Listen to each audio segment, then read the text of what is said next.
आज महाराष्ट्र में पीएम मोदी चुनावी हुंकार भरेंगे। धुले और नासिक में जनसभा को संबोधित करेंगे। पीएम मोदी हफ्ते भर में ताबड़तोड़ रैलियां करेंगे। 9 रैलियां एक हफ्ते में की जाएंगी।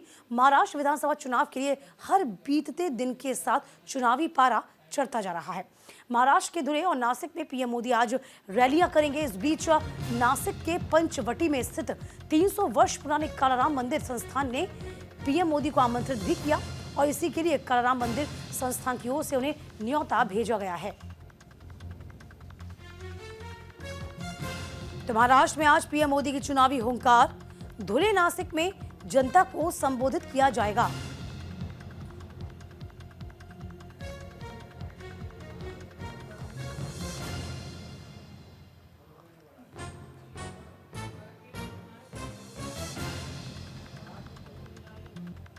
तो फिलहाल देखिए सियासी पारा बढ़ता जा रहा है, चढ़ता जा रहा है। महाराष्ट्र में आज पीएम मोदी चुनावी हुंकार भरेंगे।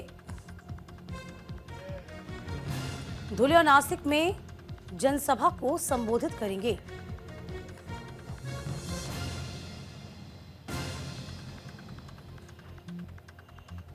तो महाराष्ट्र में आज पीएम मोदी की चुनावी हुंकार।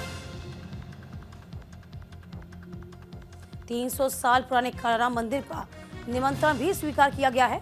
जो कि आपको याद होगा, राम मंदिर में जब स्थापना हुई थी, प्राण प्रतिष्ठा थी, ठीक उससे पहले कालाराम मंदिर पहुंचे थे, दर्शन पूजन भी किया था प्रधानमंत्री मोदी ने।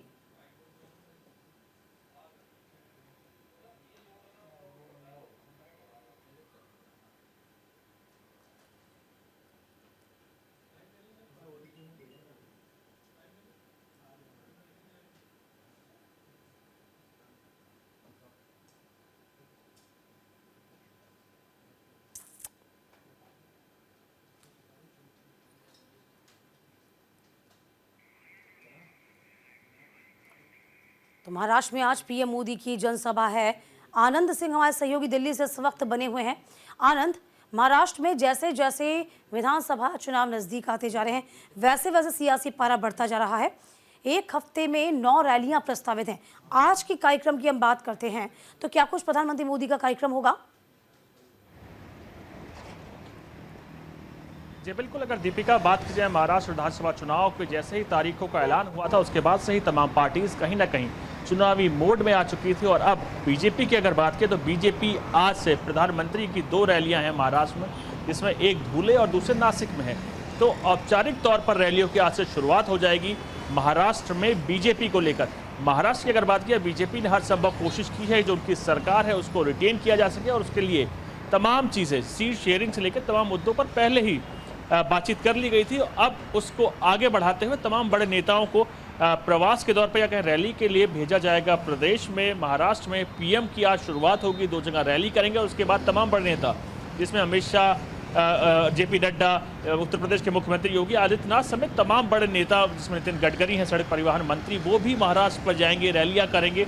तो बीजेपी ने कोशिश की है कि एक के बाद एक ताबड़तोड़ रैलियां प्रधानमंत्री की भी वहां महाराष्ट्र में होंगी, उनके साथ जेपी नड्डा की होगी, अमित शाह की होंगी, उसके साथ साथ नितिन गडकरी के साथ योगी आदित्यनाथ की भी एक के बाद एक लगभग ताबड़तोड़ रैलियां 10 से 12 के आसपास रखी गई हैं, जिससे ये बताता है कि बीजेपी हर संभव कोशिश कर रही है कि रिटेन की जा सके सरकार, हर उस मुद्दे को छुआ जा सके। क्योंकि अगर महाराष्ट्र के विधानसभा की बात किया तो ये इतिहास में पहली बार हो रहा है कि महाराष्ट्र में 2 एनसीपी और 2 शिवसेना लड़ रही है। दरअसल इससे पहले जो चुनाव होते थे बीजेपी और कांग्रेस तो होती थी, लेकिन शिवसेना एक हुआ करती थी, एनसीपी एक हुआ करती थी। लेकिन पहली बार हो रहा है कि इतिहास में एनसीपी 2 है, शिवसेना 2 है। तो कहीं ना कहीं बीजेपी ने जो अपने एलाइज है उनके साथ बातचीत करके तमाम मुद्दे को साथ आगे बढ़ते हुए अब एक्टिव प्रचार यानी रैलीज का दौर शुरू हो जाएगा। प्रधानमंत्री की आज रैली के बाद तमाम बड़े नेता महाराष्ट्र जाएंगे। और आपको कुछ दिन पहले ही याद होगा, प्रधानमंत्री ने झारखंड में रैली की शुरुआत कर दी थी, जहां अक्सर बीजेपी की आप देखिए कार्यशाली, तो कहीं ना कहीं एक चीज़ कॉमन उसकी हर जगह आपको देखने को मिलेगी कि सबसे पहले रैली प्रधानमंत्री की होती है।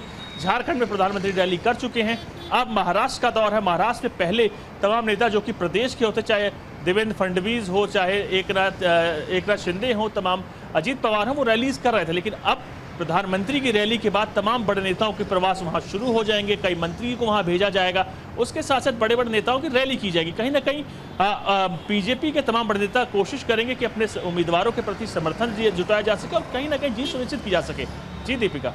बिल्कुल जाहिर सी बात है, लेकिन हम ये भी देख पाते हैं यार आनंद कि लोकसभा चुनाव में जो रिजल्ट था वो इतना अच्छा नहीं रहा था बीजेपी के लिए, पार्टी के लिए। अब वो भी एक चुनौती होगी और दूसरी ओर से जो तमाम आरक्षण है, ये जो मसला है, चाहे वो मराठा आरक्षण का मसला हो, ये भी कहीं ना कहीं गहराया हुआ है। इन सब चीज़ों के बीच में सामंजस्य बिठाना होगा। तो ये तमाम चुनौतियां हैं जो मौजूदा सरकार को पार करनी होंगी।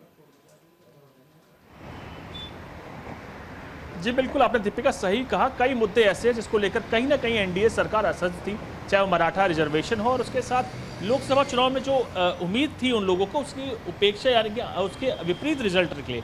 लेकिन आपने देखा होगा जो हालिया विधानसभा चुनाव हरियाणा में हुए, उससे बीजेपी कार्यकर्ता कहीं ना कहीं मोटिवेटेड है और यही कारण है कि तमाम बड़े नेता कि वहाँ पर प्रवास लगाया जा रहा है, पीएम रैली कर रहे हैं, नड्डा रैली करेंगे, अमित शाह रैली करेंगे। तो कोशिश की जा रही है कि तमाम उम्मीदवारों के प्रति अपना समर्थन जुटाया जा सके और एक माहौल जो कि बीजेपी की कहीं ना कहीं एक यूएसपी होती कि माहौल बना के कोशिश की जा सके, अपने उम्मीदवारों को जिताया जा सके। बड़े नेता पहुंच रहे हैं मराठा आरक्षण को लेकर, वो बीजेपी के लिए नहीं, कई शिवसेना समेत तमाम अलग अलग पार्टीज के लिए बड़ा अहम मुद्दा है। आपने देखा कोशिश सरकार ने की थी लेकिन उसका हल नहीं निकला कि अब उसको लेकर तमाम पार्टीज अपने अनुसार अपनी रणनीति गढ़ रही हैं। लेकिन बीजेपी कहीं ना कहीं अपनी जो सरकार रही है उसकी तमाम कामकाज को लेकर लोगों के बीच में जाएगी, केंद्र सरकार के जो कामकाज है उसको लेकर जनता के बीच में जाएगी और कोशिश करेगी कि अपने तमाम योजनाओं पर सहमति जताई जा सके और जनता से समर्थन मिल सके। उसको देखते हुए सड़क पर तमाम बड़े नेता पहुंचेंगे और कोशिश की जाएगी एक बार फिर सरकार रिटेन की जा सके। महाराष्ट्र बीजेपी के लिए बहुत इंपॉर्टेंट है क्योंकि फाइनेंशियल कैपिटल है भारत की और उसके साथ साथ बड़ा प्रदेश होने के साथ साथ बड़े बड़े नेता महाराष्ट्र से आते हैं। तो कहीं ना कहीं सबकी दाव इस वक्त साख पे लगी हुई है और उसके साथ यही कारण है कि तमाम बड़े नेता को भेजा जा रहा है वहाँ पे। कोशिश की जाएगी कि हर संभव योजनाएं हैं जो जनता के लिए बनाई गई थी, यानी पंक्ति में खड़े आखिरी व्यक्ति तक वो योजना पहुंची है, नहीं पहुंची है, क्या क्या सरकार ने उनको लेकर किया है, उस तमाम चीज़ों को जनता के बीच में रखा जा सके, उसका समर्थन दिया सके। महाराष्ट्र को लेकर आज से औपचारिक तौर पर रैली प्रधानमंत्री शुरू कर रहे हैं और उसके साथ बाकी बड़े नेताओं का धीरे धीरे अब सिलसिला महाराष्ट्र की ओर भी चलना शुरू होगा। जी चलिए, बहुत शुक्रिया आपका तमाम जानकारी देने के लिए आनंद।